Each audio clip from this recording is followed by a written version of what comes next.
News 19 और आज का मतदाता टीवी में दिनेश चौहान जी आपका स्वागत है। दिनेश जी 2000 जो अभी 28 दिसंबर के आसपास तहसील बार एसोसिएशन का चुनाव होना सुनिश्चित हुआ है जी।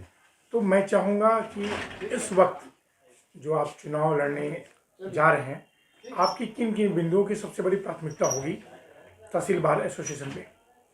सबसे पहले नमस्कार। तेज बोलिए सर। नमस्कार। इस वर्ष मैं वर्ष 2022-23 में उपाध्यक्ष पद का प्रत्याशी हूँ। समस्याएं तो काफ़ी, लेकिन सबसे पहले प्राथमिकता जो मेरी यहाँ पर रहेगी, यार बारिश में जल भराव की स्थिति हो जाती है तहसील के अंदर, सबसे पहले प्राथमिकता वो रहेगी पानी की निकासी को लेकर। दूसरा शौचालयों के लिए, शौचालयों में यहाँ पे अभी थोड़ी अव्यवस्था बनी हुई है और कुछ महिलाओं का उनका निवेदन है कि उनके लिए महिला पिंक शौचालय की अलग से व्यवस्था की जाए, जिसके लिए मैं पूरा प्रयास करूँगा। अगर जीत के आता हूँ तो मैं पूरा प्रयास रहेगा उस पिंक शौचालय महिलाओं के लिए एक तहसील में जल भराव की स्थिति। और एक यहाँ पे मुख्य समस्या जो काफ़ी पहले से चल रही है, यहाँ पे अधिवक्ताओं के जो मीटर लगे हुए हैं वो कॉमर्शियल उनका बिल आता है, जबकि अन्य सभी जगहों पर रेजिडेंशियल में आता है। चाहे आप कलेक्ट्रेट में देखिए, चाहे नोएडा में देख लीजिए और कहीं पे भी, क्योंकि यहाँ पे हमको ऐसा व्यवसाय तो करने रहेगा जिससे कॉमर्शियल बिल हमको देना पड़े। तो इसलिए वो भी हमारी प्राथमिकता में रहेगा जिससे सभी का यहाँ पे घरेलू बिल उनका आता रहे। जो कनेक्शन है सबका चैम्बर्स का, जी, क्योंकि वर्तमान में कॉमर्शियल है, तो वो घरेलू आना चाहिए रेजिडेंशियल में। और जल भराव की समस्या, शौचालयों की सफाई और महिलाओं के लिए अलग से पिंक शौचालय। जी दिनेश जी, देखा ये जाता है कि आपके यहाँ जो मतलब ट्रैफिक की बड़ी प्रॉब्लम है, कोई अगर आदमी आना चाहे तो चैम्बर में पहुंचने में उसे कम से कम 1 घंटा तो लग ही जाएगा। हाँ जी। तो क्या कुछ इसका दिमाग में है, इतने लोगों ने चुनाव लड़ा, लेकिन कुछ का मैप बनाया हुआ है कि वन वे हो जाए? अगर वन वे हो जाता है तो भी शायद ट्रैफिक की समस्या से बचा जा सकता है। इसके लिए भी नगर निगम के अधिकारियों से और संबंधित लोगों से बात की जाए, जैसे पार्किंग की व्यवस्था अलग कहीं पे और व्यवस्था की। पार्किंग की समस्या है यहाँ पे, कभी गाड़ियाँ इधर उधर सड़क में बीच में कोई खड़ी कर देता है, कोई कहीं, उसकी वजह से यहाँ पर काफ़ी ट्रैफिक की समस्या चारों तरफ। तहसील में किधर से भी आप आ जाइए, ट्रैफिक की समस्या से आपको जूझना पड़ेगा। उसके लिए भी हम नगर निगम का प्रयास करेंगे। एक और बड़ी बात देखा ही जा रहा है कि आपके अधिवक्तागण काफ़ी हो गए, युवा अधिवक्ता काफ़ी आ गए, तो ऐसी स्थिति में उनके पास चैम्बर की कमी है।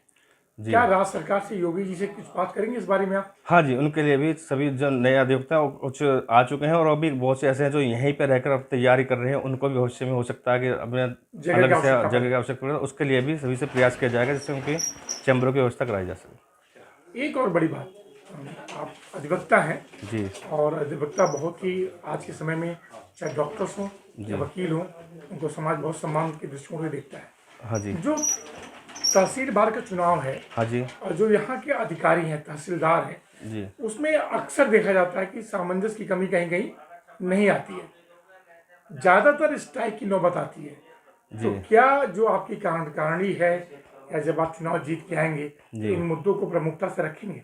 हाँ जी, बिल्कुल, क्योंकि हम रजिस्ट्रेशन से लगा हमारे दाखिल खारिज वगैरह इनका जो काम होता है तहसीलदार ऑफिस के माध्यम से ही होता है, तो हमारा प्रयास रहेगा वो भी जल्द के। अभी काफ़ी पेंडिंग काम अभी भी पड़ा हुआ है, अधिकारी सुन नहीं रहे हैं, कोई किसी को सुन नहीं रहा, सबको कहता है कि इलेक्शन में ड्यूटी लगी हुई है। ये उनका एक सबसे अच्छा माना कि इलेक्शन में ड्यूटी लगी हुई है। हाँ जी, उसमें भी हमारा जिससे हम 3-3, 4-4 महीनों की दाखिल खारिज का प्रोसीजर आपको 45 से और 2 महीने के बीच मैक्सिमम होना चाहिए, लेकिन अभी 4-4 महीनों के लिए अब भी नहीं हो रहे।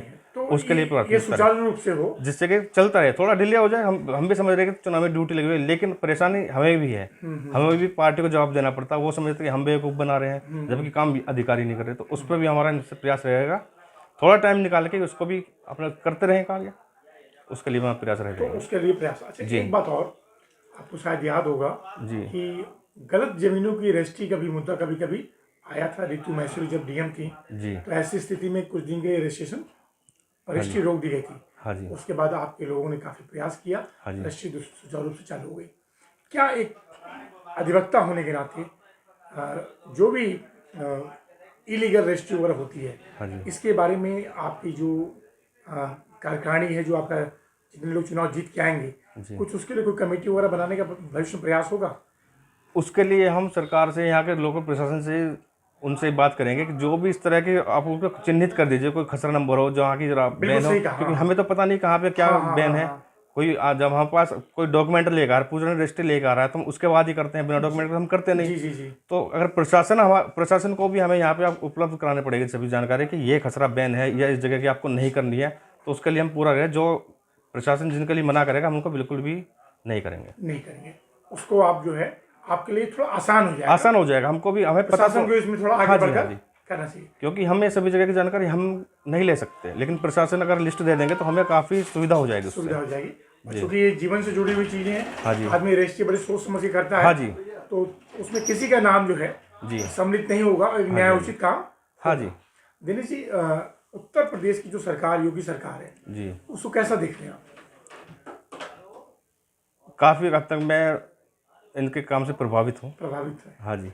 कुछ कमियां हैं, लेकिन कमियां परफेक्ट कोई नहीं होता, कमियां सब में होती है, धीरे धीरे कमियां होती हैं सर। जी। उसके बारे में मैं लिखता रहता हूँ, उनके फेसबुक ट्विटर अकाउंट पे लिखता रहता हूँ कि ये कमी तो संज्ञान मिले तो उसको करें। बाकी अभी तक मैं प्रभावित हूँ, अच्छा काम कर रहे हैं योगी जी, अच्छा काम कर रहे हैं। उनके एक दो काम की बात की जाए तो कौन से काम से प्रभावित हैं योगी जी का?